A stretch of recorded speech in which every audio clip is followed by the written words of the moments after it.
Hello, hello. Welcome to the Get at Gaming Plus podcast. I am Alex, I'm Ben. and this is a very special episode. I love it how I always say that, and I just immediately think of like gun violence or something like that. Like that's because you know what I mean. Like I always do this every time I say very special episode. I think of like a PSA. What's the thing? The cartoons tell that one kid to not smoke weed. Like they're like all stars cartoon to the rescue or something like that. You know what I'm talking about? Oh yeah, I remember those. Yeah, but this isn't that. This is the No, Get at this Gaming isn't. Plus Get at Gaming Plus podcast where we talk about whatever we want to talk about, whether that is video games, some anime, sometimes movies, TV shows, just stuff that we like. Today is a special episode. It is a holiday episode, so happy holidays. Hope you're all doing okay. Hope you're all safe. And yeah, we're going to be talking about this. We've talked about it before, just how the progress and stuff like that. But we are talking about Persona 4 Golden. This is our spoiler cast for a game that came out in 2008. This is spoiler cast for it. But Ben finally completed it, and to be honest, I played about maybe half of it. However, I would say, but I have beaten it before. I've gone through the PS2 ones and all of that. So, and I've just lived and breathed Persona 4 for so long that I feel like we can have a good conversation about it. If you like our spoiler casts and things that we do like this, hey, did you know that we have another spoiler cast? We have one for Sea of Stars that came out last year. So you should definitely take a look and listen at that one, because I feel like that was a really, really good episode. But yeah, let's get right into it. Let's get at it. We're not ending the show yet. But yeah, what I wanted to do is talk about our experiences with Persona 4 first. So Persona 4, the original version of Persona 4, came out on PS2. It came out in like 2008, I believe, and then it came out on Vita, PlayStation Vita, in 2012, and then in 2020 it came out on PC, like on Steam, and then I want to say it was 2022, maybe. I don't have this written down here. I want to say it's 2022, or yeah, that makes 2022 or 2023. 2023 makes more sense. On when it came out on Steam, sorry, Switch, PS4, and Xbox, because it was like a Game Pass thing as well as a limited run physical thing. So yeah, 2023 sounds right to me. So when I played this game, I played it on PS2 originally back when, and then I played it on Vita, and I have beaten it on Vita. However, this is one of those games like Kingdom Hearts where I just own it. I own so much of it. Because I have it on PS2. I have a Japanese PS2 copy, I believe. I have a Vita copy. I have it on PS3, where you could do like the PS2 classics back then. You could like buy PS2 games. I have it on Steam. I have it digitally on Switch. Yeah, for Golden at least. So yeah, I do want to specify here that this is a spoiler cast, so spoiler warning. We are going like full in depth into spoilers because this is a very story heavy game, and we recommend playing it because it's really good. If you can't play it and you want to listen to some of this, you can honestly watch Persona 4 the animation, and then just watch some cutscenes maybe of Golden the game, and then you should be set. If you really like want to listen to this, the bare bones of it all. But I want to get into this. Ben, what is your experience with Persona 4? Have you ever played the original Persona 4? When was the first time? Because we know the audience knows that this isn't the first time that you've played this game or Yeah. attempted to play this game. So give us a little bit of your experience with this. So I have my Japanese version here that I bought on Vita. So this was the first way that I played it. When I bought a PlayStation Vita, the first thing I asked the GameStop employee, I said, "Hey, what is a good game that's like I should get?" And he said Persona 4 Golden. And so I got it.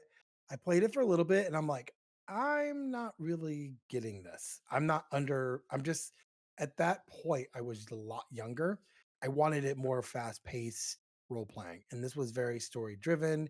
You got to go to school, you do social activities.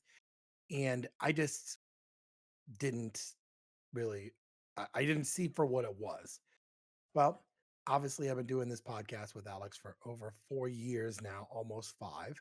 Got to know Alex really well. And one thing that he doesn't stop talking about is a couple things. One of them is Persona. And so when we first talked about this, we were going to do a Persona 4 Golden in depth Mm-hmm. here. And so I I had it on Game Pass, but it was getting ready. It just had left Game Pass. So I went ahead and bought the Xbox version. Now I know that this is like a upgraded version from this, but it's still Persona 4 Golden. So I played it on my PC and on my Xbox Series X. I kind of switch back and forth sometimes. And so my initial view of it now compared to when I played it before is it is a fantastic role-playing game with everything from comedy to drama to mystery. Before the show, we were talking about like it literally is like Scooby Doo and the gang, you know, um, just a little more perverted because of Teddy. But like, I think the reason I liked it so much is because you start off. I won't go into the story yet because I know we have it broken down. But I like the story. I like the gameplay. Once you understand the mechanics of the gameplay, and Alex said this to me as he puts Teddy up, uh, is you literally could play any of the other Persona games that have come out. At this point, we had the three come out that was like a completely remaster. Persona 5 and Persona 5 Royal have both come out. There's been, so I own Royal, and I guess I didn't remember I bought this, but I also own the fighting one, which I showed Alex, and he's like, "Yeah, you told me about that." I'm like, "Did I really?" Yeah, you Yeah. own the Musou, like the Dynasty Yep. Warriors scramble. Yeah, I Yeah. didn't know that I did. So, Yeah. but once you understand the how this game works, you literally could jump into another game. Um, they have a lot of the same mechanics of this. So I'm glad he got me to play this because I think I would have missed out on this gem here of an RPG if I wouldn't have been kind of like, "Hey, we're gonna do an episode on it, so you need to hurry up and finish it." Uh, which it's fine. The good news is then I get to pick the next game that we do a deep dive in. Oh God, I didn't think of this. I didn't think that as far ahead. I think you'll be fine with the game I pick, but this isn't about that game. Oh, is it Ghost of Tsushima? Because I've never finished it. Yep, pretty much. Okay. Yeah, I could see. I can't say I didn't see this coming. You know what I mean? It could have been Mega Man, which would have been far worse I love because Mega those games Man. are, yeah, but those games are so hard. I can do them kind of, but As he's holding one of the characters up, he has a stuffed uh a yeah, teddy. it's Did from that come in? Persona 4, the Ultimax Ultra Suplex Hold, which is a Japanese version of just Ultimax, which is the second fighting game. Hmm. But yes, that was like my kind of my overview of what I think of the game. Um, I want to say real quick though, I do feel like this is one of those hidden gems that I think if you are playing role playing games or if you really like the JRPGs, this one definitely should have been in your hit list. Now I will say that I bought the downloaded version from Xbox. I was gonna buy the Switch version, the physical. It's much cheaper to buy the downloadable version. Yeah. Limited Run did it. I wanted the Switch version, but it's about $80 to $100 right now, and that's not sealed. That's just Yeah. opened. Uh, Maybe someday down the road I'll own it for Switch, but for the most part, yeah. Yeah. I thought about buying it because I'm a huge Persona 4 fan, and then I just didn't want to mess with Limited Run again after my Scott Pilgrim, so I just didn't do it. Which is kind of funny, just because like I I feel like I should have done it, you know. Yeah. But sorry, I'm like trying to figure out my. I feel like there's a little bit of like syncing issue with my voice and face, but I think that's just me and my camera. But just a tiny bit, like enough to where I notice and it's annoying. So again, this is a spoiler, full spoilers ahead. This is your last chance.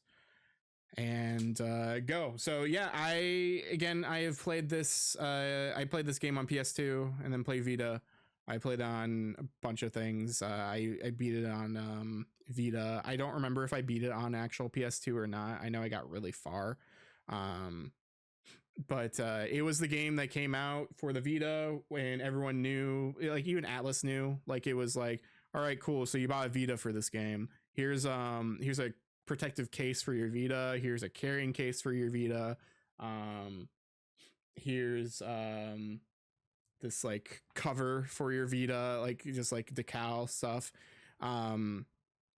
So many things for the Vita, and so I got the whatever the equivalent of the collector's edition was at the time. And then I think I still have some decals for my Vita as well, because like those were like pre-order bonuses, and like they were gonna throw them away back when I was working at GameStop, and so I just took them all. Because like no one, like I think I have like 4 of them maybe in this box, like if I actually go up there and check. Because they're not screen protectors, but they go over your Vita, so like they like go around your buttons and stuff like that, and it's like the very colorful rainbow colors from Golden. And then it does have a thing over your screen, so it is protecting the screen barely, but it isn't really a screen protector. Let's get into the story. So this story, there are a couple main settings here, and again, this is fully spoilers, so you should already kind of know what we're talking about. There are 2 main settings. There's the town, the small town, countryside town of Inaba, and then there is the TV world. The TV world is an interesting place. There's a thing called the Midnight Channel that is kind of like USO, like a rumor type thing. Yeah. And basically whenever it's raining out and it's midnight, if you just sit at your TV, something might happen and someone will appear. And I think initially, I think it's supposed to be like your crush or something like that. Yeah, they said it would, like, if whoever would appear would be your crush. Yeah. You know. Yeah. And so that happens initially. Like people can see like a shadowy, like a very hazy figure. And then as the game progresses, you use this ability to actually see who is the next victim. So Inaba is a very small town, very rural, very countryside for sure. I mean, the main thing here is like they have a Walmart that they all hang out at. Like that's what it is. Like that is the biggest thing in their place. Junez is Walmart. Yeah, pretty much. Yeah. And like I know people who like back when like in certain cities or towns that are close to us that are smaller, Like, I know from them, from their past, what they've told me is like, yeah, we had nothing to do, so like the kids would just ride their bikes to Walmart. Yeah. um and so like it's very relatable in that sense, where these teenagers are going to Junes to hang out. um but Also there's other reasons why you would go there, but just by having a one big having Walmart as your big attraction just already just shows you like how big your city is and how rural your city is. um and so with this, I'm looking at our outline. I might kind of skip some things to a degree, but with this, you are a main silent protagonist with choices in this game. You come from the big city. I don't think they actually say which big city. I think you're supposed to assume it's probably Tokyo or something like that. Yeah. And so you come from the big city, and you have to live with your uncle for a bit while your parents are out of town. And so they're like, oh, well, instead of being like a normal anime where like a teenager just has his own house, instead you're going to, since we're out of town, we're actually going to be responsible and give you to a responsible adult. And so you get off the train. I mean, honestly, the beginning of the opening, like the animated cutscenes, besides like the commercials for like Rise and her soda or whatever, it's of your main character, who I will address as Yu Narukami, Narukami Yu. That is the official canon name in every spin-off. So yeah, I didn't know if you knew that. I did not know. Yeah, so every main character for these games has a real name, because like a manga or an anime comes out, they have to actually stick with a name. And so the Persona 3 protagonist, I believe, has 3 names just because of how old it is. But with our main protagonist here, voiced by Johnny Young Bosch, and for English, is Yu Narukami. And so he is riding on his train here. You get picked up by your uncle and your little cousin, who I don't think have ever met before. No. Probably not, because of how old she is. I feel like she's like 5 or something. I forget how old she is. I think she's like 6. Yeah, maybe 6. I don't know. She's too mature for her age, unfortunately. So like it's because of what she has to deal with. So but like, yeah, she's probably 6. So yeah, you probably haven't seen her ever, maybe in pictures or something. And so before you head home, you get to talk to a gas station attendant. This gas station attendant's like, hey, what's up? You should take some part-time jobs here. I hope you enjoy your stay here. Put her there, pal. And you're like, okay, why am I shaking your hand? But all right. And you shake a hand, and almost immediately you feel like you're going to get sick. And so Nanako is like, you don't look so good, and they send you off, and you go home. You don't feel good, so you don't really have much to do that first day. I think you pretty much just head to bed. So they kind of just like make you just do that. And as the story progresses, you meet some characters and things, but you there is a murder mystery happening. There is a famous person named Mayumi Yamano. And I forget exactly what she was. I don't know if she was she like a news reporter? Yeah, she was like a news reporter. And okay. That's why, and for the small town, that's why it was such a big deal, because now she was visiting. Yeah. Because she was visiting for something. She was visiting at like the only like local inn, because like it's not like there's not any Hiltons or Hamptons around, you know. No. It's just this one very traditional, very rural like inn that's there, and you find her, or the police just find her dead outside and hanging outside, I believe. And so it's very foggy, and people tend to notice now that, or at least the main characters seem to notice here, that when it's after the fog clears, or I guess when the fog sets in, I should say, then you dead bodies appear.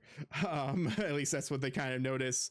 But our main characters, I think we should probably go through them without further ado, just because in order to talk about the rest of the stuff, I feel like we need to talk about our main characters. But I will say, murders happen, other murders happen, then our main characters start to talk to each other at school. They look at that Midnight Channel thing, they investigate, they fall through TV world, then it's an RPG. And the RPG mechanics and all of that are very interesting. So I just realized I didn't even have a place for mechanics on here, but it's very much Pokemon to a degree, where like everyone has a weakness. Even you, like as your main characters, you all have weaknesses, and so your personas are the embodiments of you facing your true self.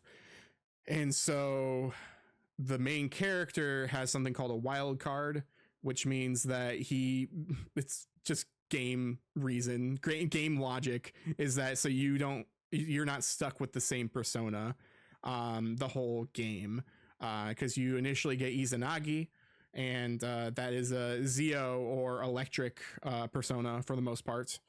I think it has cleave or something as well, so it has some physical. Yeah. But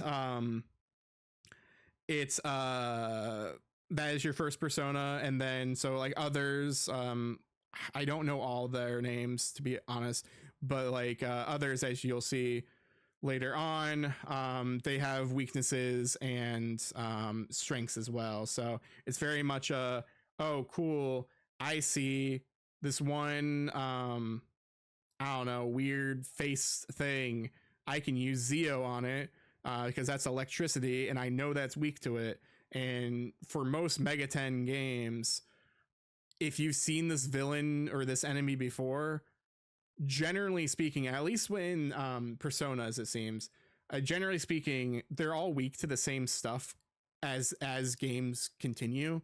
So like if you have prior knowledge of other games, if you're playing 4 and then go into 5 and you see the same enemy, you can just be like, oh, before you even discover the actual weakness, you'd be like, oh, this should be weak to this because it was in the last game, and like it probably is. Sometimes there's differences, but you get rewarded that way.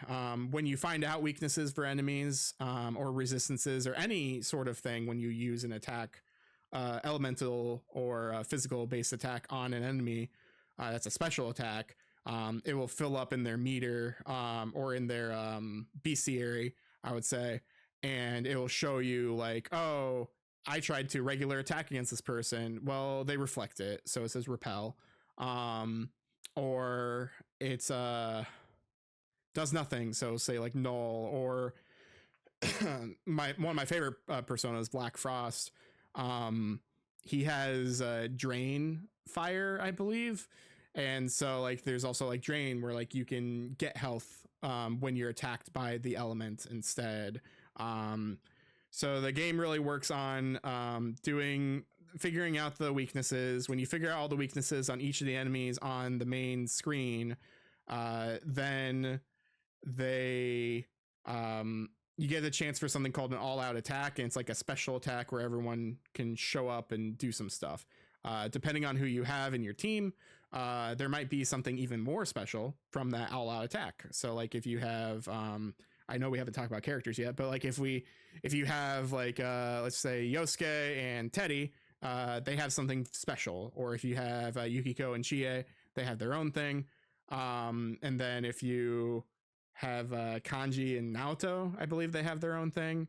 And there might be more to that. There might be more mix and match. I honestly don't remember because I didn't really notice it too much because I normally kept my same party. Yeah, so did I. So before I get into like characters and stuff, and I've kind of just been talking, obviously, because it's a podcast, but what was your experience with the combat? How'd you feel about the combat? How'd you feel about the Pokemon-esque weaknesses? Did you enjoy the combat overall? I mean, I will say when I played this game, I played it on normal for your gameplay. You played it on easy or whatever the easiest was just to get through the story and actually like do this podcast. But how'd you feel about the gameplay? Um, yeah, so I before I was very confused on the gameplay, but you were able to kind of give me some talks ahead of time of like, hey, this is how it is. It does feel like I when you mentioned Pokemon, you can have different persona. And in my world of playing RPGs, it's always been okay. So if I'm going to go into a dungeon, I should have one of each element, Mm-hmm. you know, because because you are going to run into different enemies. So you have a one that does you know like blizzard, right? Or you have one that does electric, or you have one that's like a physical, or you have one that's and you always have a healer as well. So you're able to do that. And once you get all of the characters, you're able to switch in and out. Now, I specifically, my team was myself, Chia, Teddy, and oh, I'm trying to think of the Yosuke. other one. No, Kanji. Oh, Kanji Tatsumi. Oh yeah, you used his big old skeleton man. Okay. Yeah, and so like it was nice, but like as your main character, you could get more persona. You could switch out your persona. Um, you could do. There's so many different things. Like one thing we did kind of touch on was like you could merge different persona together to make a new persona, which Yeah. was pretty cool. I never really did any of that stuff. I really kept it to the same game. I did play on the easiest, which I will tell you, even playing on the easiest, it was difficult at times. Um, but I think the thing that I really liked about the battles were once you got used to the battle system and like how it worked, it really was something that was easy to learn but hard to master. So, you know, playing RPGs, I know a good idea of like how things are going to work.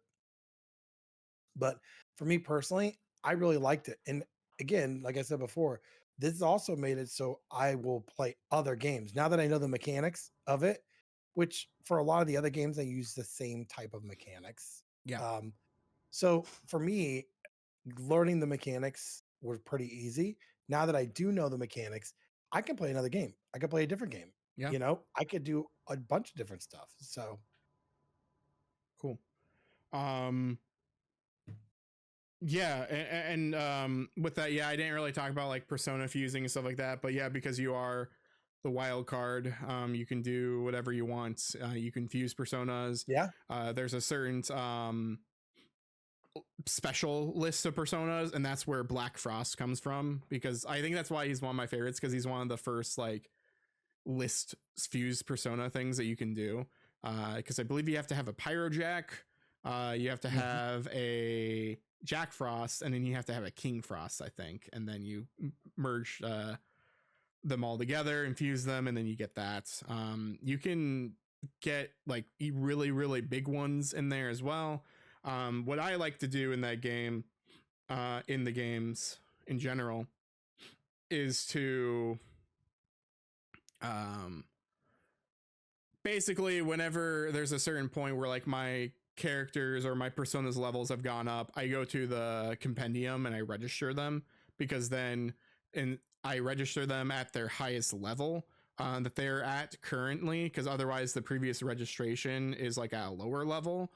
And so once I register them, then I go into the fusing and I go do fusing and I get Mhm. whatever I want.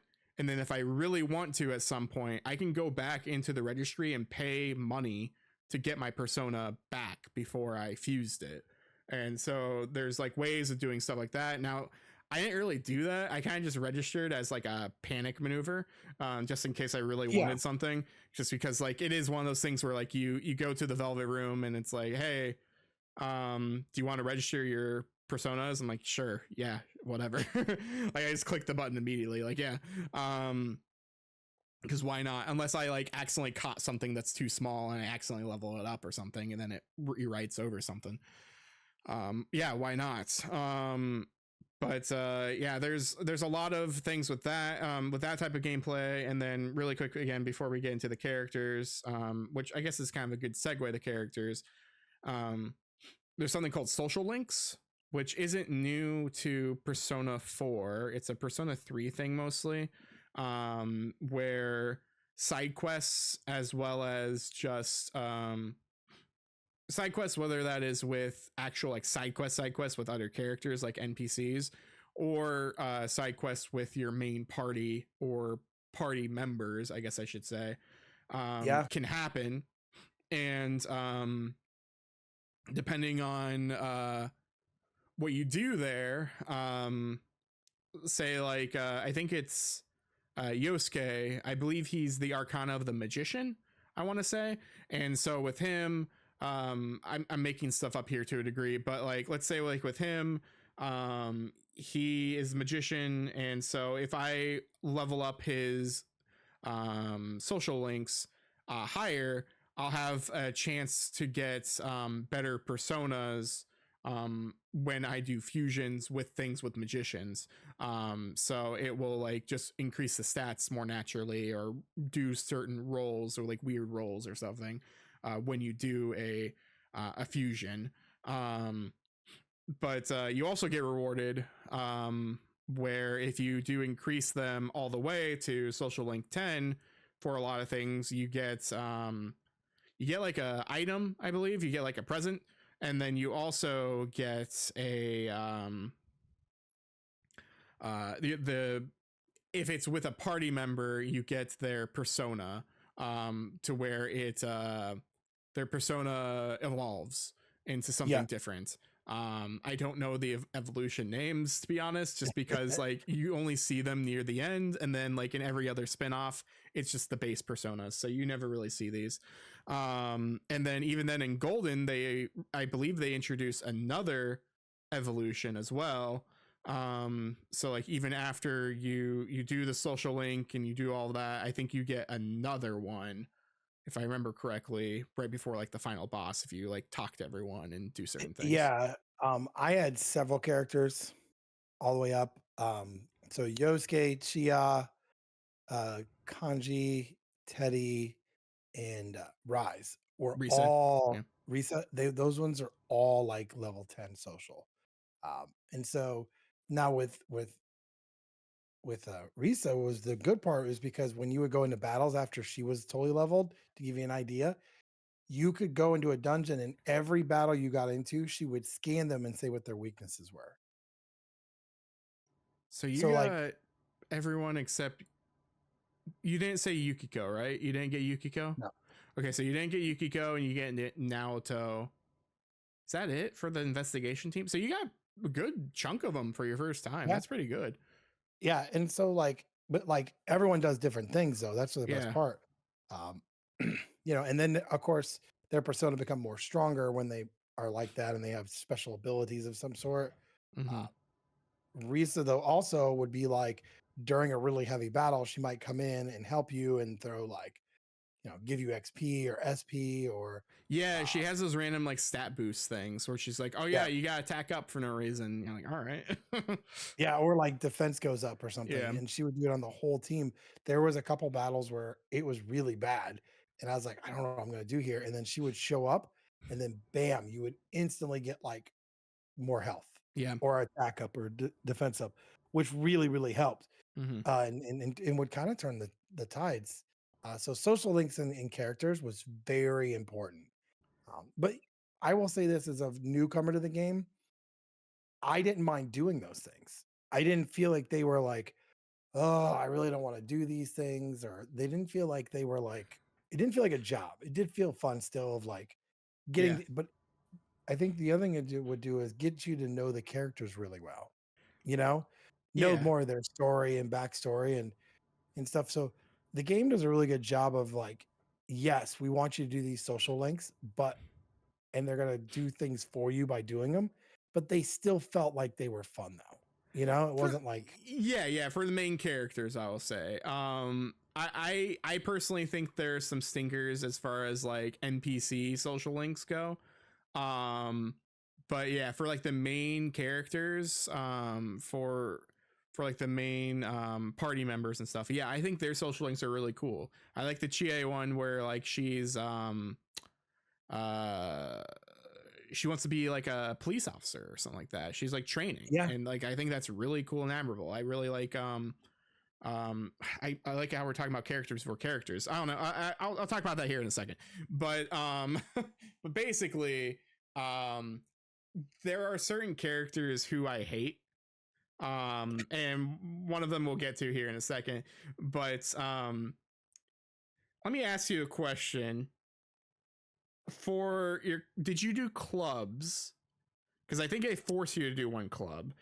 So And I was on a basketball club is what I was. did you do drama or band? No, Neither of I them. didn't do this. Okay. I didn't either one of those. So I just did basketball because I was so much involved with like getting my team up. Okay. Th- That probably you know, explains then why you got your team up so much, because you weren't trying to do other special extracurricular activities. Okay, this makes sense. yeah, and I think that's the other thing is like you do get other choices as well. Mm-hmm. Um, I chose basketball, and I became good friends with the two guys from basketball. I forget their names. Daisuke is one of them. I don't remember the Yeah, other guy's name. Ken, I think. No, Ken doesn't sound no, right. but there's two main people, Yeah. and it does an off story with them, especially Daisuke. Yeah. Um, but it's nice because I wasn't being forced to do like drama or those other ones. I did this one because it did kind of help with battles and like you Yeah. would level up in that aspect. But my main goal was to work with the team and get those social links up. That's what in my mind. And then this game does a really good job of like, okay, so what is your plan? Okay, so here's what if you want to do that, that's fine. Mm-hmm. Um, Okay. the only other thing I did a lot of was read books. Oh yeah, definitely. Um, So okay.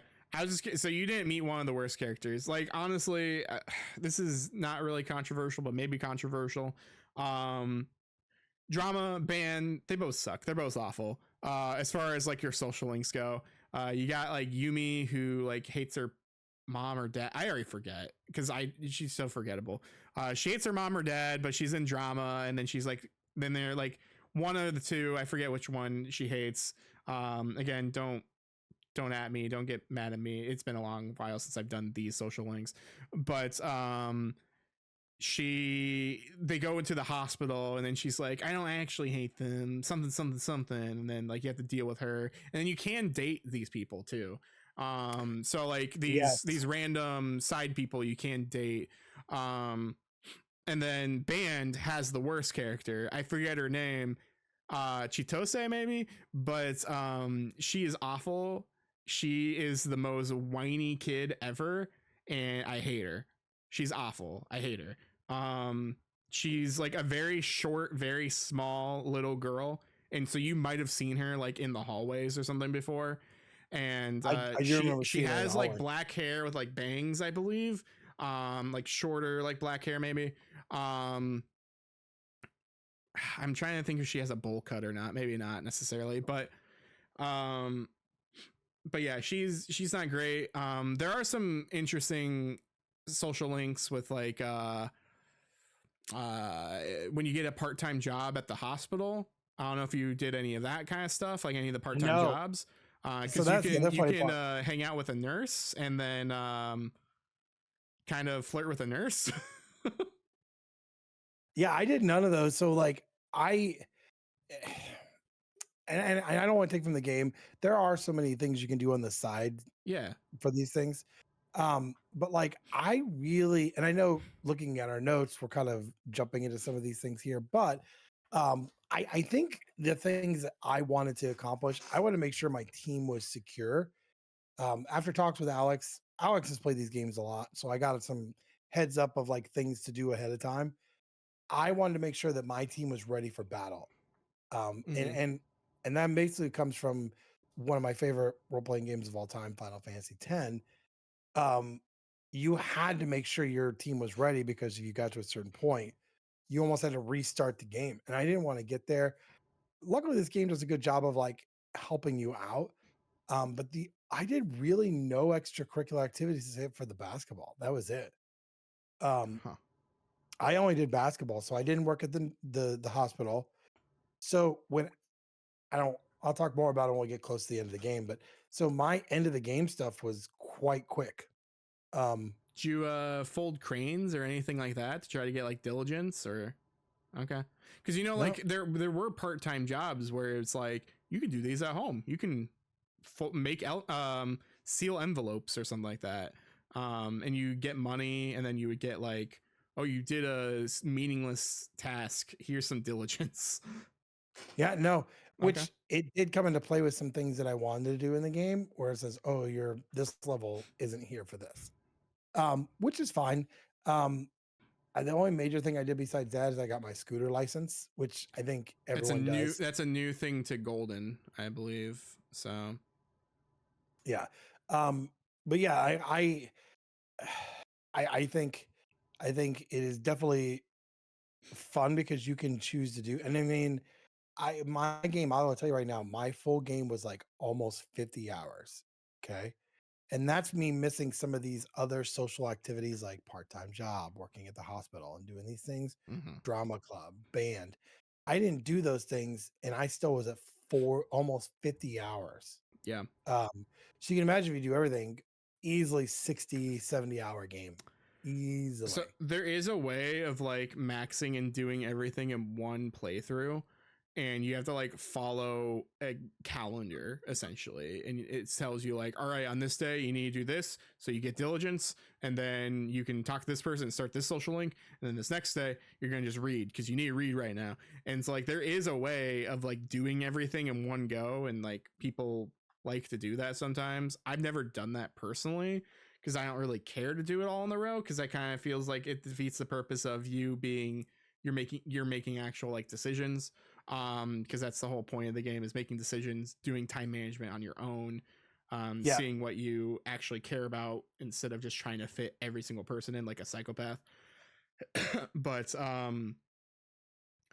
yeah, let's get into the characters here. I've been saying getting to the characters for the past 20 minutes, but let's talk about the main character here, Narukami.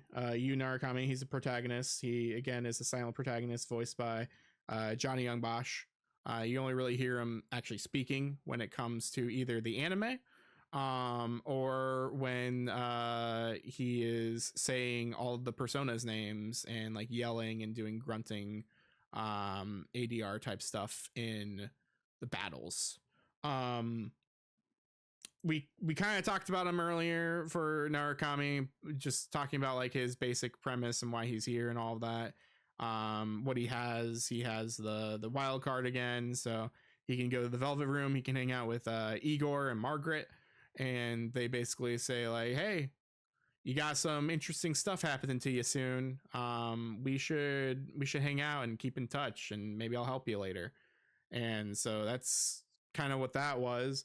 Um, the next person who is hilarious. I love Yosuke.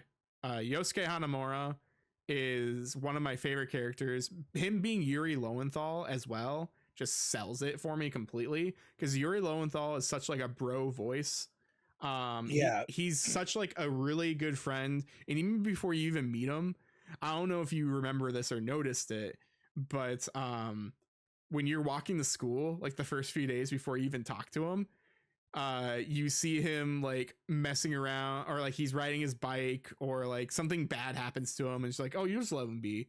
Or he like crashes his bike into like a trash can or something, and Yeah. your main character's just like, nope, let's just let him be, let's just keep going. Not only that, I know we've talked about Teddy a couple times. The stuff between him and Teddy is hilarious, and Oh yeah. it's usually the two of them together that are in either Yeah. e- either either they're in trouble or they're about to get into trouble, Yeah. or it involves seeing women naked, or just Yeah, anything there. Yosuke's a bad influence. Yeah. Yes. But with Yosuke, he is like the main like go-to like guy friend to hang out with, the bro again. Um, his whole shtick, especially for like the main story, is that he's kind of like one of the reasons why you go into the TV world in the first place, because you both kind of notice like, hey, there's someone in here. It kind of looks like your upperclassman person, Saki, and that's weird that we all saw the same person. Let's go investigate. And you kind of notice like, oh, it still might be Saki, and you you kind of joke, or you're Narukami, like the main character, is kind of like, hey, I think I can get in this TV or something. And so you kind of try to get into the TV, but it's too small.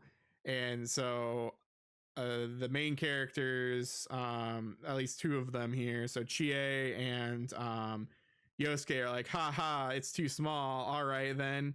Yosuke is like, well, my dad, he is the manager of this Walmart, Junes.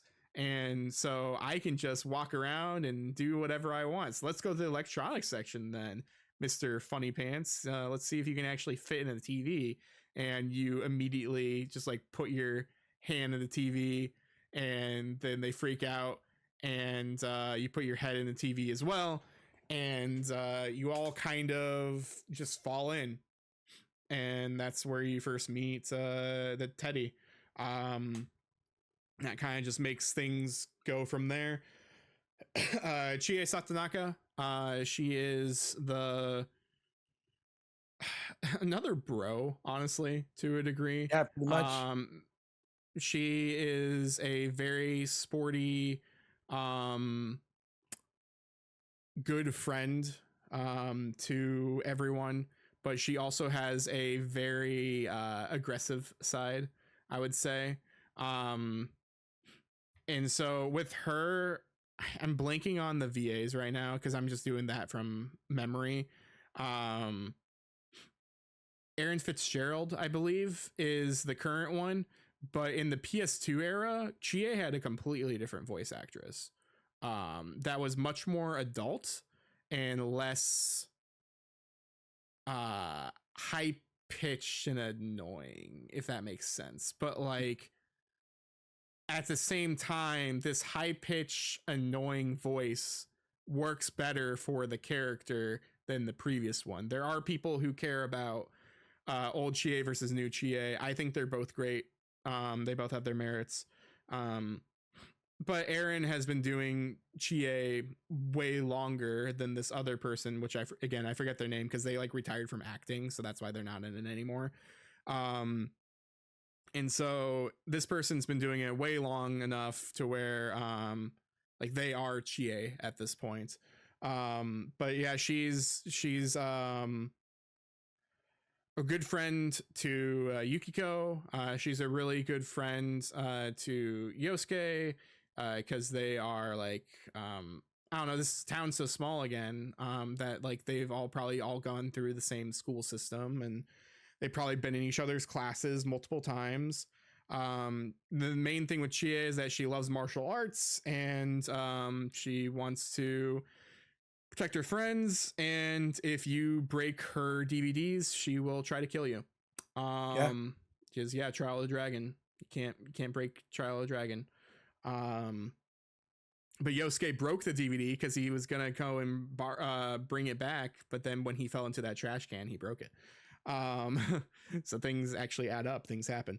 Yukiko Amagi, she is a another main character here, one of the main people here. I guess also I'll kind of go through here really quick. Narukami, his main thing is Izanagi with again Zio or Electric for his persona. Yosuke Jiraiya is his, and it's Garu or Wind element. Chie, I'm blanking in the name right now, but it is Bufu or Blizzard, ice powers. And for Yukiko, it is Agi or fire powers for hers. And Yukiko is someone who is supposed to inherit the inn, like the one inn in town. Yep. And she kind of contemplates on, do I really want to do this, or am I just trying to make my parents happy? And so you see that inner struggle, especially as we go later into the game. Starting with Yukiko, everyone has their own shadow verse. So Yukiko disappears, and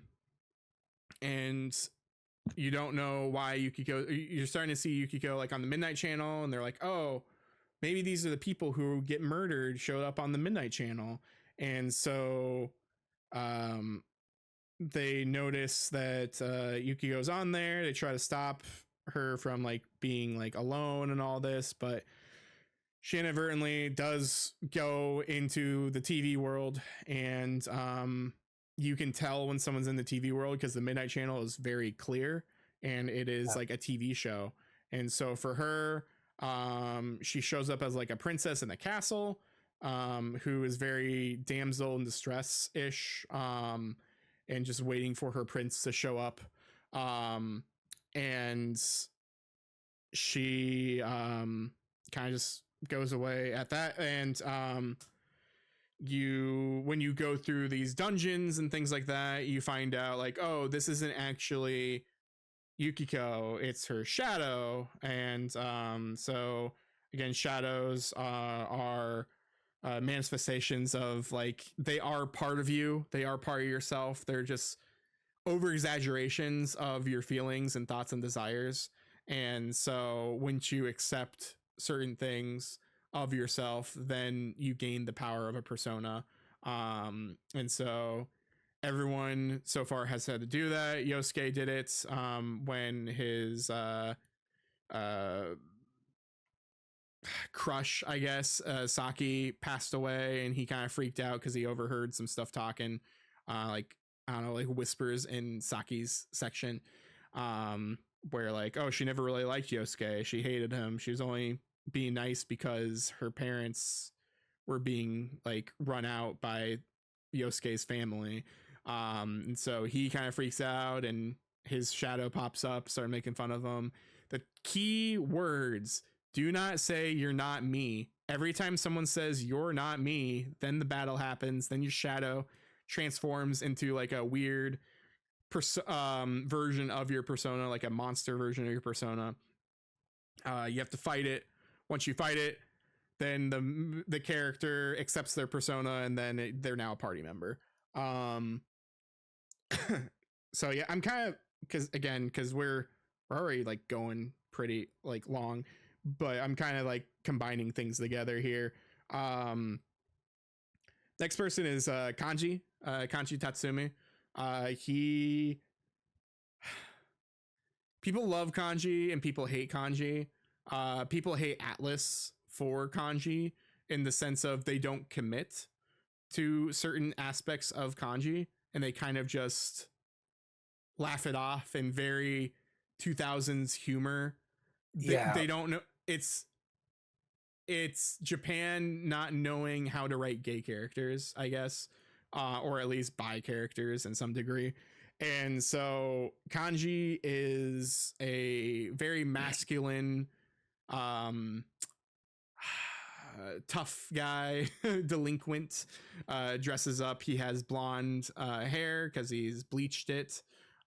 He has piercings. He has like a big old skull t-shirt on and like a leather jacket, right? And so he's like very much like a bad boy, but his family owns like a textile shop, and so he likes doing I don't know, like dolls. He Yeah. likes making dolls. He likes doing all these other little things here.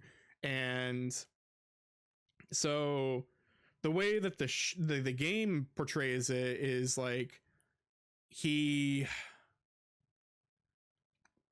is being too overly masculine because he doesn't want to be made fun of for the little things that he does that he finds girly.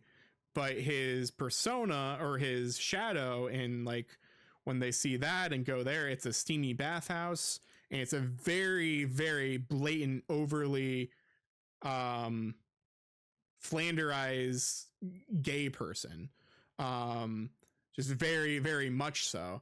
And so they could have done a different way of this, and this is why again people don't like Persona 4 to a degree for this particular thing, because they think they should have gone in a different direction. They think they should have been like, oh, it's okay to be true with myself and like accept that he is some sort of like either again gay, bisexual, whatever, or like he is something. And instead they kind of they dance around it and they don't actually get to the main part of it, and they kind of just like, oh, it's okay to like girly things. Like that's all they really do with it. Yeah, but this is everyone has to remember this game was early 2008. 2000s. Yeah. Yeah. So like I think it definitely there's some political incorrectness in some of this game now. Mm-hmm. I don't think it goes as far as being some people are probably going to take it as being insulting. Um, I I s- I just saw it for this came out in 2008. Yes, is it something that's acceptable to like by this today's standards? No. But at this point, I feel like a lot of things were not. I think things were not as good as they are now with being politically correct and things of that nature. So um, Yeah. he was one of my favorite characters. I always loved when he would talk to his mom. Yeah. He'd call her like an old bat, Yeah. and he'd yell at her, and she's just trying to be like nice, you know. Um, except for the end of the game. At the end of the game, he tried it, and she was like, "Don't talk to me that way." He's like, Um, okay. yeah. But like, it was like, especially when his emotions were really high or like or something like that, he would get really upset. Um, but yeah, I think definitely he's a character like going today's standards, probably definitely not politically correct. So Yeah, just the way that they handle him. Like the character himself is probably fine to a degree, but like yeah, because he's overcompensating and doing stuff. But they nowadays they probably change it, and it would be a whole acceptance of sexuality instead of an acceptance of, oh, it's okay yeah, to have hobbies like this. Um, and so I get it on both sides of the argument.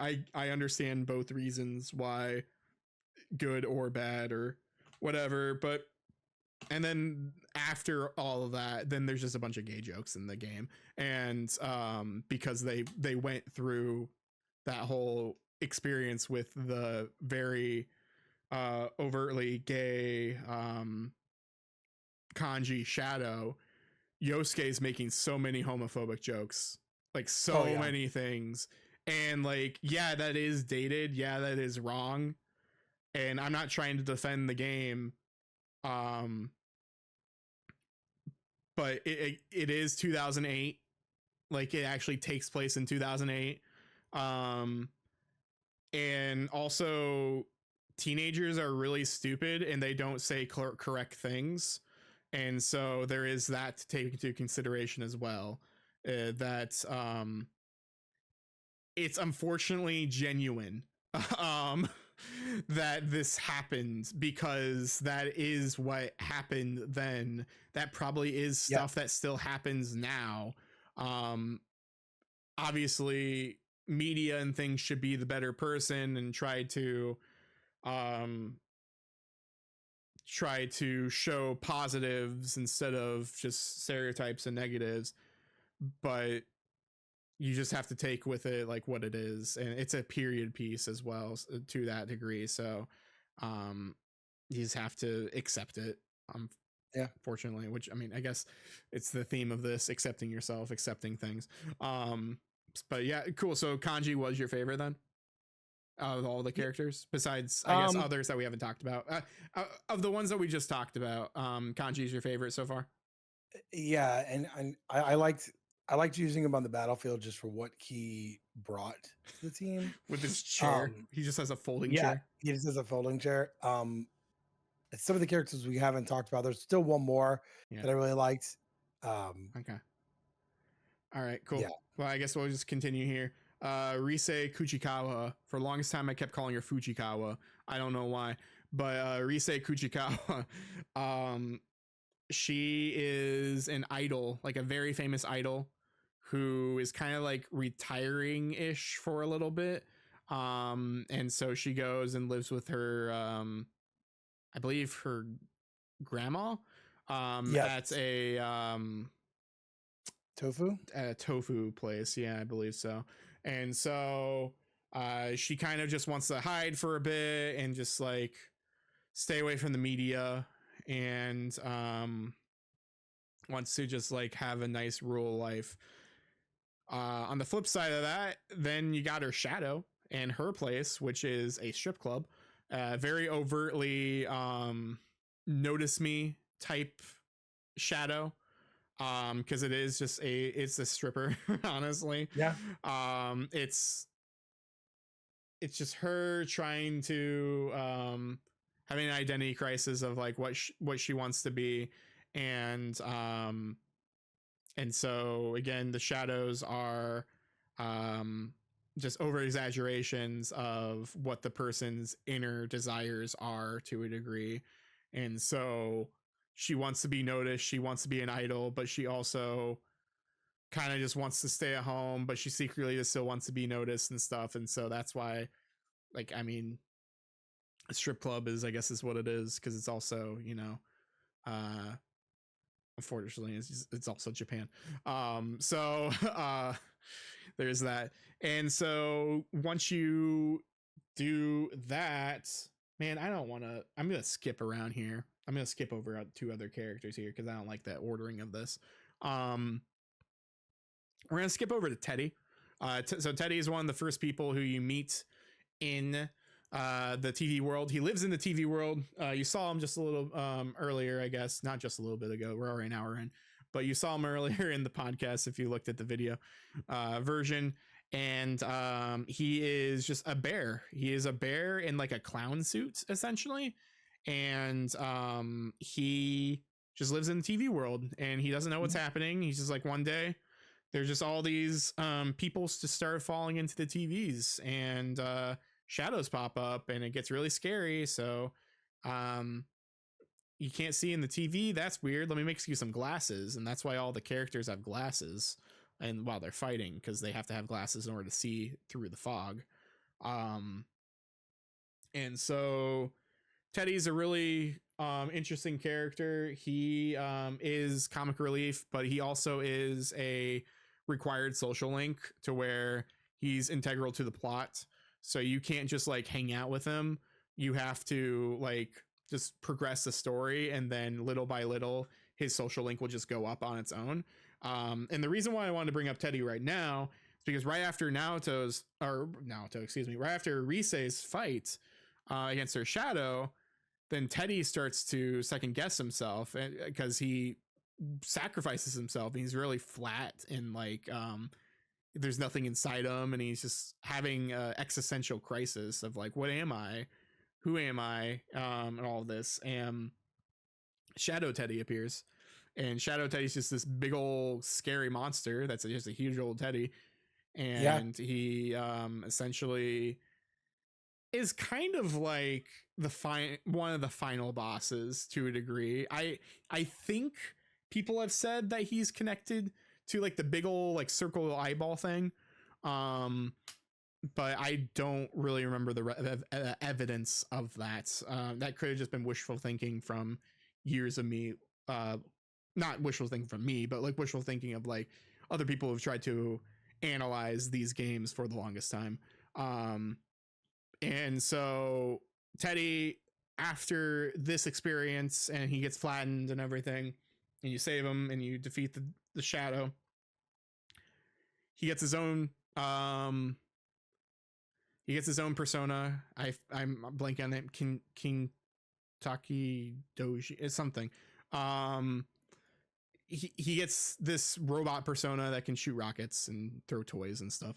And then he's like, oh, I get a persona too, so I am a person or something. And cool, I'm gonna train and get way buff. And so next time you see me, I'm gonna be with you guys, and I'm gonna help you because I like you guys. And so Teddy, after doing that, he gets he unzips his head, and since he's like a bear costume, and originally they tried to open him, there's nothing inside. This time, because he's been training, you open him up, there's just a human boy in there. Yeah, that was just a blonde human boy. He grew himself. I think that was the cool part about it, is because you would see him in the real world working at Juness and stuff like that, and then he came up with this other one, and it was just so funny, like that character. Definitely like comic relief. Definitely. So like now, because Teddy's a real boy, he still wants to find out like who he is and all of that, but he is now more connected and more involved with people at school, even because I think he's enrolled in school now too, but he also works at Juness as a mascot. So Teddy just is now just the mascot. And so he lives with Yosuke just because it seems like his parents are just like too busy, like his dad's too busy, so he's just able to just be like, all right, yeah, you can just stay with me because there's no real other place to go. And then that's how they like really get that bond together. Like that's how they really connect, and that's why they are really good to each other, as well as that's why Teddy is very perverted and stuff, because Yosuke says something and then Teddy just doesn't understand. Like it's not that Teddy is perverted. He is eventually, but like he really just doesn't understand like what social norms are and what he's actually saying. Like there's a bit really main thing where what is it? Was it in Risei's dungeon where she says like score with a hot stud or something like that? And so like Teddy's like, oh, what's that mean? I want to score with a hot stud. And he just doesn't know what he's saying. Like it. And so people can misconstrue Teddy for being like, oh, he's just this annoying perverted character. But like, no, he's so innocent. He doesn't know what he's saying at all. And he's kind of just mimicking things because he hears them. He's essentially a child. Yeah, pretty much. And so yeah, I've heard many people write off Teddy as like, oh yeah, he's this annoying perverted character. And it's like, did we play the same game? Because he's not. He is eventually, like to a degree. He understands eventually like kind of what he's saying, but he's still just so innocent in that like he's just learning phrases and things from other characters that he just doesn't know what he's talking about. But yeah, no, Teddy's great. 2 more characters for the main protagonist teams. Naoto Shirogane. Naoto, again, here's another missed opportunity, I would say, for the past versus the present, how they would do things. But Naoto is in a not really a gender crisis per se, kind of, but wants to be perceived, as far as I remember, wants to be perceived as a male because males, especially as a detective, are more recognized and get more Yeah. respect. And so they take it another notch here, and the Shadow's like a crazy mad scientist in a laboratory, and it's like, all right, cool, well, we'll do the surgery or whatever, we'll make you a male.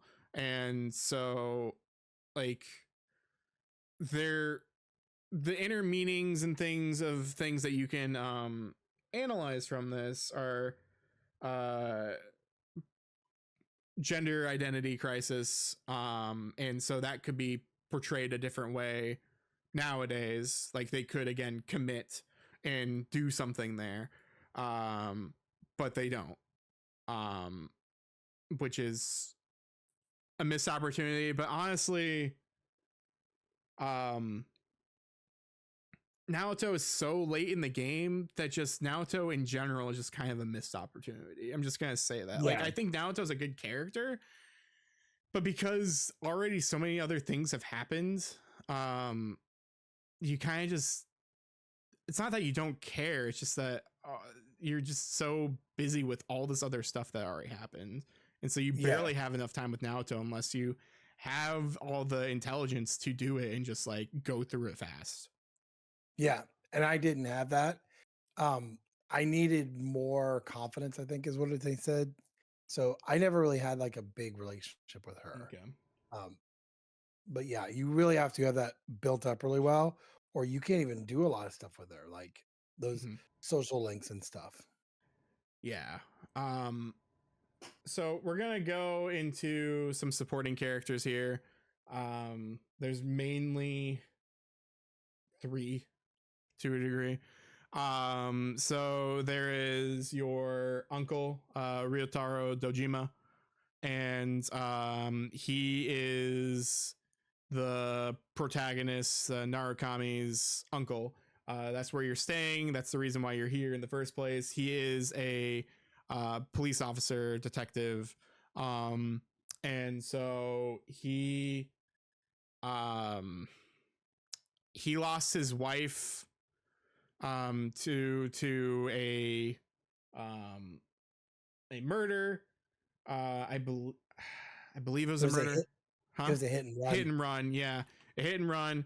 And Nanako was a very young age when that happened, and so he's still just trying to juggle his life, try to raise his daughter, but doesn't know how to raise his daughter, and so he kind of just avoids his daughter in the process and just works and just stays at work or gets drunk or falls asleep when he gets home. Um, he is just unfortunate that he was put in this predicament. And so like he's not a bad dad, I will say that. He tries when he tries, but he just isn't attentive or there as much because he doesn't understand how to be a father, if that makes sense. Yeah, he's still dealing with the fact that he has not solved the case. And so like there's the hey, I've not solved the case yet. Um, and I'm trying to raise my daughter, and he uses work as his outlet for grief. Definitely. And he really doesn't talk about it much until after the end of the game. Yeah. Then he becomes really more open about it, like, I was not this and that. So he he's really weird around the main character because he's not seen him in such a long time, even though this is his uncle, you Yeah. know? Um, their relationship is something you work on as well. Uh, but like it's definitely like it's definitely a difficult situation because he did lose his wife. So like and he's still not over it. And it's been like a couple years. Mm-hmm. Definitely. And then there is the daughter again, the one of the best characters, honestly. I'm just gonna say it. Nanako is very good. She's very depressing and very sad, unfortunately, just because of what she is. Again, she's like, as we've talked about, she's very innocent. Um, She is about probably like 6 years old or so, like we said earlier. Um, she does all the cooking and cleaning because her dad just doesn't have time for that because he's out working and solving cases and doing things. And so she walks herself home to and from school, and she just takes care of the house. She just becomes I don't know, just the caretaker, unfortunately, of the family. Pretty And much. a 6 year old shouldn't be doing that.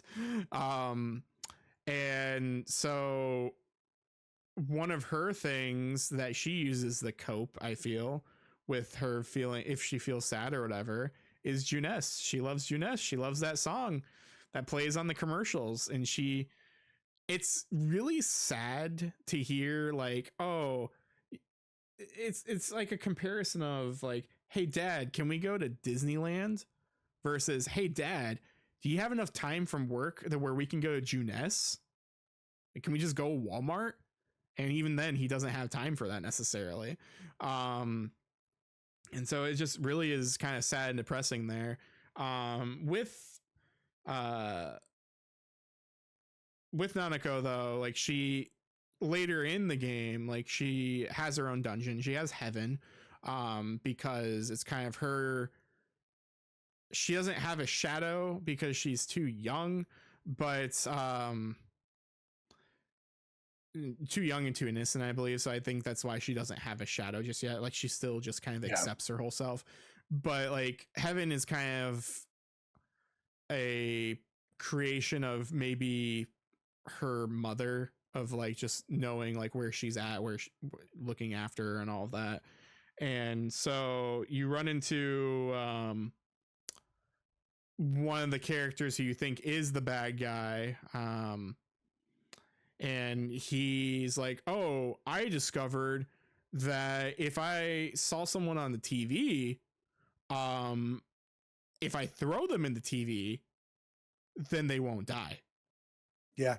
And so he thinks he's doing a service. He thinks that he's saving all those people because he's like, oh, Yukiko, I threw you in the TV because I kidnapped you. I threw you in the TV and you survived. And it's all thanks to me. I'm the savior here. I'm helping you all. And he doesn't realize that he's just causing the issues. He's just being a little too proactive, unfortunately, with the situation. And so he just misunderstands it because like he wasn't able to save Mayumi. And so he is like, oh well, if I couldn't save her, I know how to save all these other people who I've seen. And so that's where all that comes from. And so he is guilty of kidnapping and all of that technically. And Nanako almost dies just from the whole experience of fighting the boss here. Being in the TV world really puts a heavy weight on you, a heavy toll. Like you get tired a lot easier in the TV world as well. So just being a child in there for X amount of hours or whatever, days technically, probably like, I mean, it's a near death experience. She almost died from that. And so with that, you think Namatame, I believe his name, you think he's the bad guy, but you have the option to be like, no, we're missing something here, and you have to like do this certain thing. And certain thing here is you find out who the killer is. And so you have every single person you've ever met with a social link on this page, and you have to choose who it is. And it's Cabbage Man himself. It's Mr.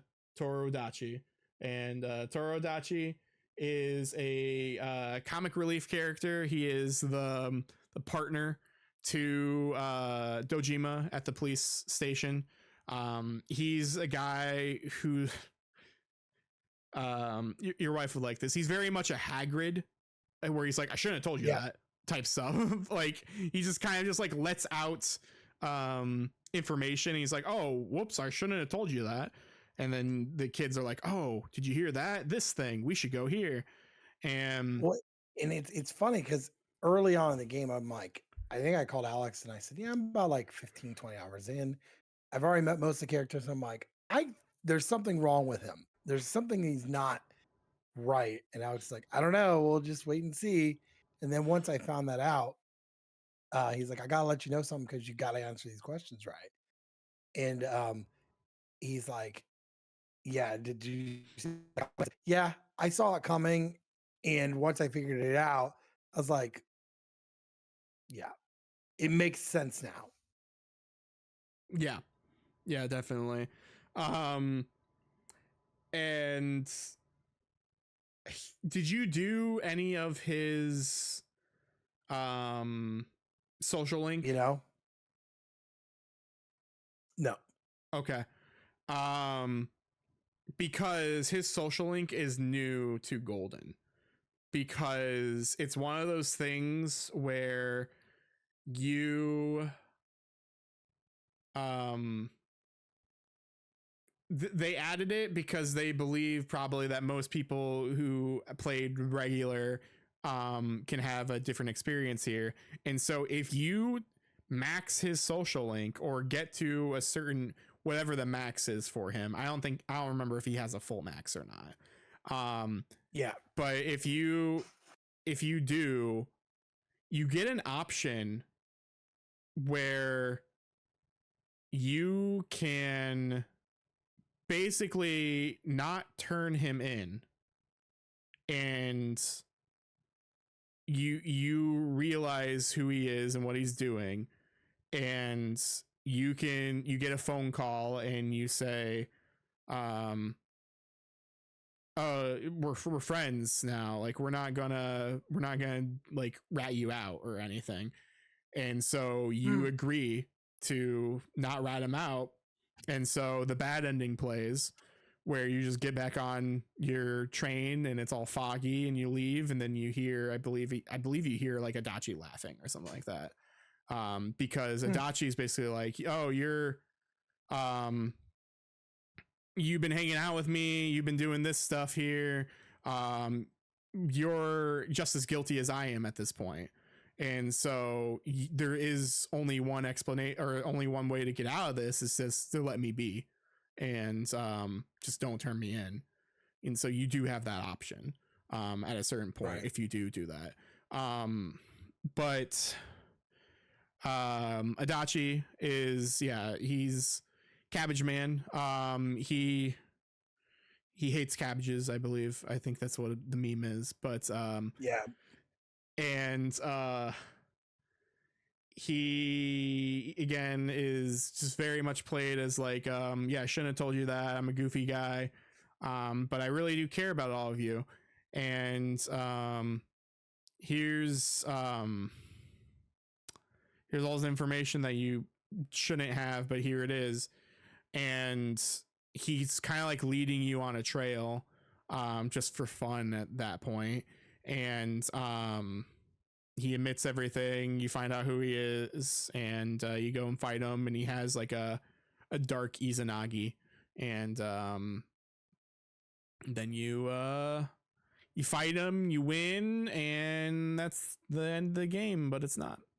Um, So one character we have to talk about before we head into like the ending stuff here. We got Marie. I hate Marie. Yes. I hate Marie. She She's awful. she so to give you a little insight, Marie you meet at the very, very beginning when you come off the train. And she's also in the Velvet Room.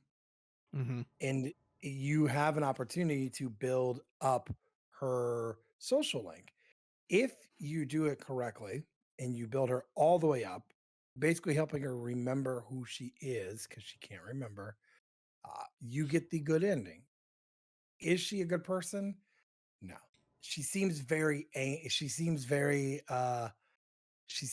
much Yeah, very unsocial. yeah. Teenage angst, Yeah. emo. Yeah, Because this is a spoiler cast, I will say if you get the good ending, um, when you go back, she is the weather lady, and she's completely changed her life. Yeah, because she Um, can just change the weather. Apparently, yeah, she has weather yeah. powers. But, Yeah, that's but the yeah, golden ending. I should clarify. Is what that's called because she is an exclusive character to Golden. and I did get that. I actually did get that ending. With Alex's help, he's like, "Hey, if we're gonna do this spoiler cast, we need to make sure that you get the best ending." Mm-hmm. But what I didn't tell you is I got two endings because I I wanted to see one ending, and so I had saved it the day of, right? So the last day, Mm-hmm. I went and did the regular ending without her and doing the last dungeon, and then I went back and did it. And so I wanted to see the difference, uh, which we'll get into here close to the end here. But yeah, she's a different character. Um, hers were weird. It was always weird conversations because she was very much like the weird teenage angst or Poem whatever. writer. I mean, yeah. Uh, but her trying to remember who she was and stuff, I get it. Uh, but she was a cool addition to the thing. And like, I personally, now knowing that I got to see both endings, I think it's really worth the while to go back and do the social links for her to get that really good ending. Definitely. Um, and so yeah, there's good endings, again, bad endings. There's something called the true ending, which is where you confront Izanami, and Izanami is the gas station attendant. Gas station attendant gave you and Adachi both the power of persona of Izanagi, Yeah. and just was playing God and just seeing what would happen if you gave a mouse a cookie, essentially. Um, just see what would happen and see if humans are deserving of life and um, all of that, as well as just free will and all that kind of stuff. And so you can fight God, essentially, which is the true ending. You can go and confront Izanami. You find out what the Midnight Channel is, and as well as just the mythological references to Izanami, Izanagi no Akami, like all these kind of things. Like they are things to Japanese mythology and folklore. And so if you know a lot of that, then you can understand like what this is going for. Um, but essentially, the Midnight Channel is the collective consciousness of the world to a degree. And Mhm. Teddy is all the good thoughts of the world. And so Yeah. that's why he's all happy and so innocent as well. And so when you beat Izanami, you see the cutscene and you see that the Shadow World, the TV world, is no longer hazy or anything. This is how the world used to look like, and it's just a very beautiful, just I don't know, fancy tropical place, I would say.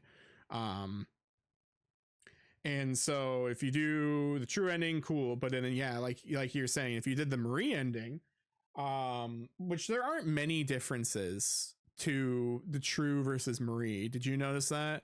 It's just like the main difference is that like you get the epilogue versus not.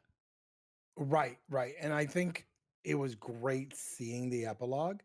Um, in my mind, it was great because when I think that's a problem with a lot of RPGs out there. There are very few that I've played at least where the game has a second. There's another. So the second game has more. Like obviously, the Final Fantasy remake. Those are different Yeah. parts. But and like yes, Kingdom Hearts 1, 2, and 3, right? But there was no Final Fantasy. There was 10-2, but like that's usually it. And so Yeah. I think it's really good for you to get an idea of like, okay, so this is a while after this. What are they doing? Yeah. What are they up to? So for me to get the full like golden ending is what Alex said. I think that was the best ending to get, because then you get to see them afterwards. You get to see everybody, you get to see what they're doing, you see how their lives are now because you go back home. Um, Personally, for me, if I wouldn't have got that ending, I've been like, oh, great, it all ended, it's great. But this for me was like a little bit of like the cherry on top of like, oh, so not only did I get to see what happens, I also get to see everyone down the road and how they've changed and what they're doing now. And it was really, for me, I storytelling wise, I'm like, this is perfect, you know? Yeah, like people have learned from their experiences. Like Kanji is no longer trying to be like a thug type person. He has glasses now and he has black hair again. He still Yeah. has the piercing, but like he is more of like a normal kid to a degree. Um, Chie and Yosuke, Teddy, and Yukiko all kind of basically look the same. Rise does to a degree as well. I mean, everyone just looks like more confident and stuff, I would say. And then Naoto is dressing more in more feminine clothing, I would say, as Yeah. well, and coming to terms with her femininity. But yeah, that's interesting to see this golden ending, because yeah, again, that never really existed. Um but it is a thing there, and it's a nice, again, yeah, it is a nice little cherry on top. um I don't like Marie as a character because she isn't really needed to a degree. However, it is kind of interesting on how they put her into this, where like she is technically part of Izanami, and she realizes and remembers who she is, and she doesn't want to she wants to side with humanity and stop Izanami. Mm. And so that's where you get the true ending, or the the actual gold ending to that, and that's why she still just kind of exists at the end of it. She just hangs out and just, yeah, like you said, is the weather lady. Yeah. Yeah. I think this is the way to do it. I think, I mean, if you're a true fan, you're gonna do all the endings, right? Um, but for me, this was the perfect ending to the game. Is seeing this kind of how it played out, and then going back to it a couple, a year later, going back and seeing like how everyone's changed, more confident. Um, seeing what Marie is doing. So for that, that is to me like the perfect. It felt like a Disney ending. Let's just say that. Where Yeah. like no matter what happens, everything's back to normal and everyone's better because of it. And they're all still Yeah. really good friends. Yeah, definitely. And I think that's really good to see. Now I will say that this is not the canon ending to a degree. I mean, it might be. I don't know how Atlas views their endings anymore, because just so many things. But there is Arena and Arena Ultimax. Those take place um, after Persona 4 base. And then Ultimax kind of takes place after Arena. However, it because one was made before and one was made after Golden. Um, Ultimax has Marie and stuff, so there's more like Marie stuff into there. Um, and those fighting games also introduce characters from Persona 3, since they all exist in the same universe. It's just that because Persona 3 happened, um, actually, wait. Persona 3, I think, happened in 2008. And then I think Persona 4 happens like 2011, technically. Um, if I remember correctly. And so because of like so many years have passed, the Persona 3 characters are older, and so you can see them and their different jobs and attires and what they're doing, and it's kind of more of a sequel to Persona 3. than Persona 4, but there are Persona 4 people there. It's a VN to a degree, as well as a fighting game, to where like there's just a lot of text. There's no walking around. It's not an RPG. Persona 4 has been milked dry to a degree from Atlas, just because of how many different spin-offs and things that they've tried to do with Persona 4. So there's Arena, and Arena Ultimax, because they're technically Persona 4 games. There's Persona 4 Dancing All Night, which is a rhythm-based game that takes place after Persona 4 as well. I don't know if it takes place after Golden or not. I'll have to see. Voice actors in that one are also kind of different as well, at least for English goes. And then there's also Persona Q and Persona Q2. And Q2 introduced Persona 5 stuff in that one, I believe. I never played Q2 because I wasn't a fan of Q. But there's just so many different adaptations and spin-offs to where you don't have to see it end to a degree. There, as I mentioned at the beginning of this, there is an anime. It's called Persona 4 Animation. I think it's very good. I think it is one of the best interpretations of this story. I think it's very, however, it is just Persona 4 base. There is no golden to it.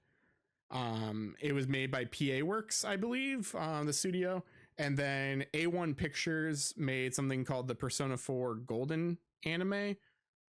I don't think that one's good.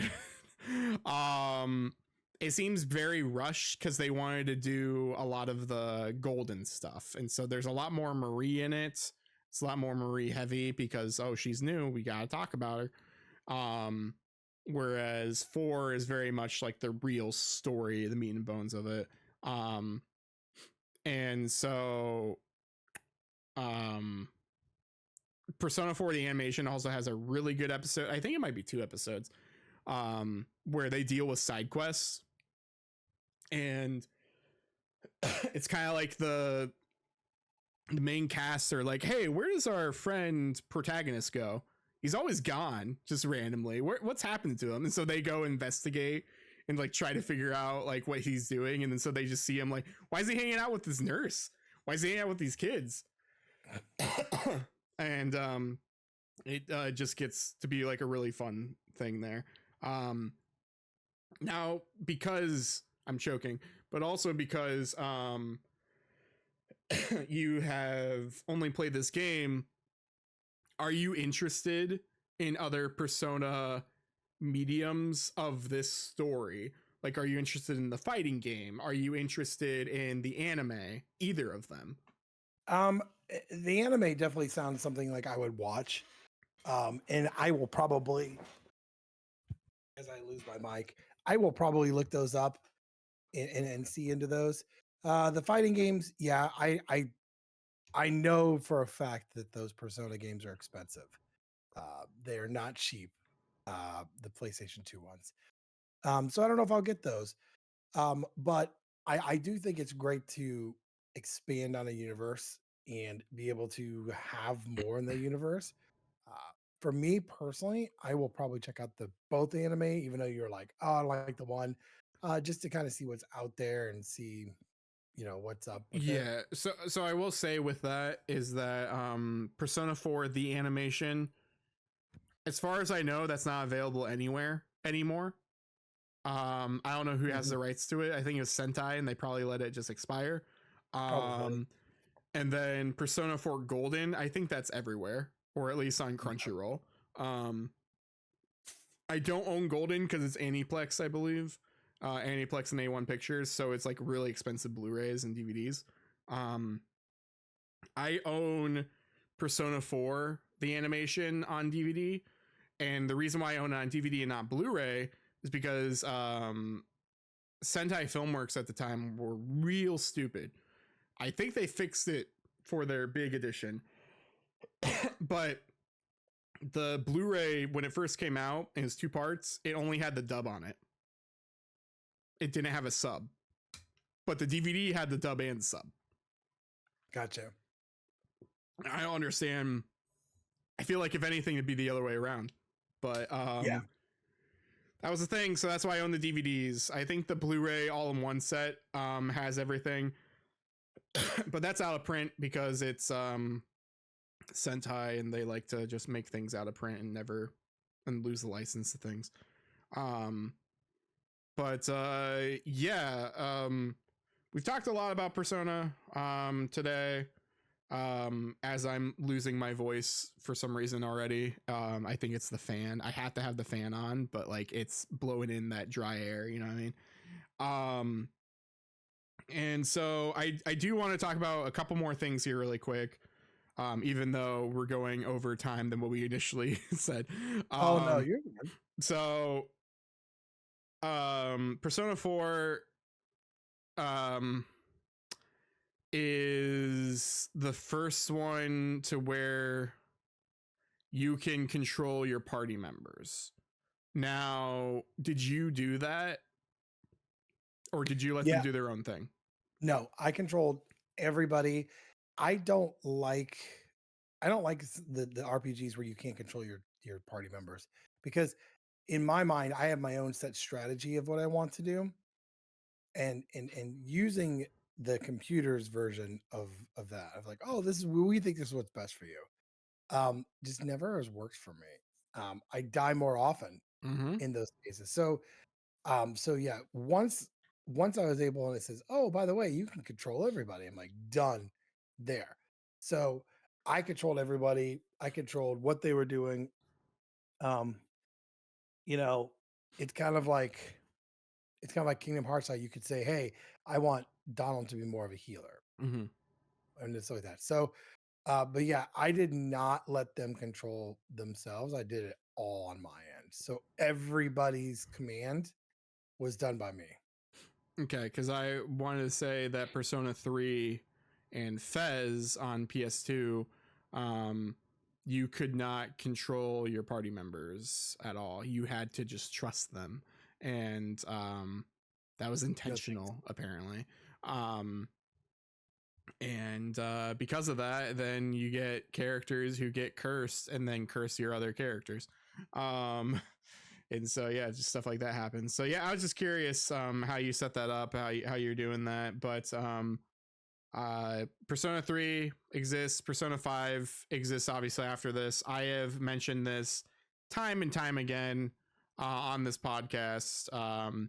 Persona 5 is the Metal Gear Solid 5 of the Persona franchise, where it is the one that may not be the best, but is the one that put it in the zeitgeist. It's the one that everyone noticed. It's the one that most people played, just because, oh, new game for PS4 and PS3 technically as well. Oh, what's this? Oh, I've always heard people talk about Persona, but that's been stuck on PS2, which is an old system, or the Vita. I don't have a Vita. And so they play Persona 5 and they love it for its style. They love it for its gameplay. They love it for all the reasons why you like Persona 4. And so it's the more popular one to a degree. I think Persona 5 is fine. I still need to play more Persona 3 Reload. But I think just from what Persona 3 Reload is, that is probably my new favorite. Because Persona 3, Persona 4 is my favorite story, or my favorite characters and everything like that, and the gameplay. But because of Persona 3 Reload has the better story, or Persona 3 has a better story, Reload fixed a lot of the quality of life stuff and made it more like Persona 5 in that aspect. And so that's why Persona 4 might technically be my favorite to a degree. Persona 3 Reload is the best game out there. Until you play Metaphor Fantasia or whatever, because that's out now, I guess. And I'm not going to play that in a long time because that's made by Persona Team as well. or ex Persona team people. Persona team people quit Persona team, and they made their own team, and then they made this. Yeah, this game is huge. This game series is huge now. Persona 5, everyone loves. There's spin-offs for that now too. There was an anime, no one liked it as far as I'm aware. And like the quality was awful, but the dub supposedly is hilarious because they just have fun. I don't even know if you can watch it anywhere, because I think it's one of those things that like was only available in a certain place and then disappeared because it's Aniplex. But yeah, I don't really have much else to say. I mean, I have more to say, but I kind of want to just kind of end it here. There are things that have definitely Persona has helped create for other RPGs. Social links are things that other games try to emulate, and they try to do it, and sometimes they land it, sometimes they don't. But Persona in general is very influential. Persona 5 especially now, just because more people saw it. And then now Persona 3 with Reload. My question to you, what is your next Persona that you're going to tackle? Well, when I was almost done with this one, I did buy Persona 5 Royal Edition for the Switch. And before people were hating on the Switch, that is just an easier thing for me to get into because I can just play it before I go to bed. So that's my next one. I do have 3. I'm probably gonna get 3 for PS5. But I want to say like I do enjoy this type of game, and I think when you get to the Japanese RPG, people are intimidated because they are difficult. They are made different. Um, but I think through any frustrations that I had, it was okay though. So my next one's gonna be Persona 5 Royal, probably. Okay. And that's the big one. That's the one that everyone's like, oh yeah, I played Persona 5. You know, uh, that's gonna be my next one there. But the other thing is I never would have gone back to those if I didn't play this one. Now that I've played this one, I understand how like the social links work and how like you do extracurricular activities, you build things up. Knowing what I know now, I will have a much more fun time with it because I think I probably got like an hour into 5. I was like, yeah, this isn't for me. But now Yeah. I know. Yeah, for sure. Okay. I will say from what I've seen, the Switch version is not a bad version. I mean, Persona 5 Base was a PS3 game that then got ported to the PS4 for Westerners. That's the only reason why it's on the PS4, I feel. And so Royal is a PS4 game and then a PS5 game. And so for that, I think you're gonna have a fine time. Like there might be frame rates things like capped at like 30 frames versus whatever, but you're on a mobile like device. You're playing it handheld probably for the most part, so shouldn't have to worry. Out of the next two that you're gonna play with 5, and then or out of the next two I should say, so like 5 and 3 Reload, I think you're going to enjoy 3 Reload the most. I think that story you're really going to enjoy. I think the seriousness of it, and the themes of death and everything, I think that you're just going to vibe a lot more with that. I think you might still have a fine time with Persona 5, but it's very much, without going too much into detail, it's very much a fight the system. Adults are annoying, but us teenagers know better than scummy adults type behavior. And so like that can resonate with a lot of people, especially young adults and things like that. Like whether that's political, because it does get into political things in Persona 5, or just like the state of the economy, which isn't necessarily political. But like, I don't know how well you're gonna vibe with those. I think the characters for that as well, depending on your age, you may or may not vibe with it too. But for 3, I think you're really gonna enjoy 3. But what you're doing is correct. I think you should go with 5 and then back to 3. Just play things in a release order, because then you'll see how um new release order, I should say, because 3 is, you know, old. But Yeah. new release order, because then you'll see how it's progressed with 5 Royal and then 3 Reload, because 3 Reload is all the good stuff about Royal but put into 3. But yeah, that's been our episode of Spoilercast of Persona 4 Golden. We talked a lot about this game, kind of went into what we like, what we didn't like, as well as just story and just kind of explain things, honestly. But before we go, one more thing, as Uncle says in Jackie Chan Adventures. One more thing. Ben, I know you like scoring things. What do you want to give this a score? On our scoring schedule, or like what we have? Yeah. The 10 points. It's definitely like a 9.5. Okay. And the reason being is when I first played it, I didn't give it enough time to learn things and get into there. But like the story has you hooked, it has you thinking the whole time. I watch a lot of cop dramas and things of that nature, or detective things. It really had that going. It's not a bad little RPG. I think so I think a 9.5 is definitely warranted. Cool. 10 out of 10 for me. It always has been. It is the first Persona game that I ever played. Or Persona 4 is the first Persona game I ever played. And then I played Persona 3, and yeah.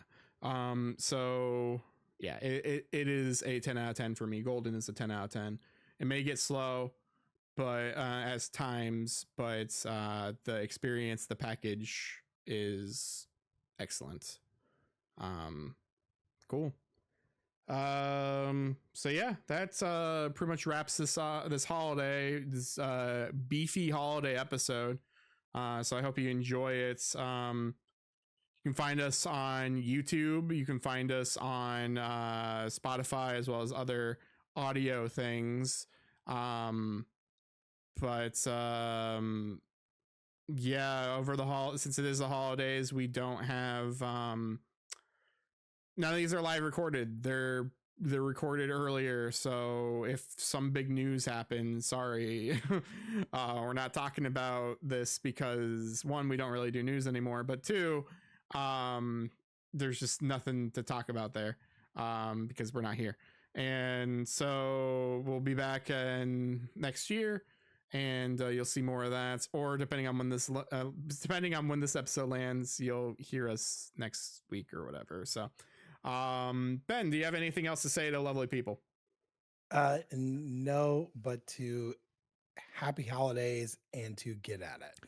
Alrighty, well, happy holidays, get at it, and Chie is best girl.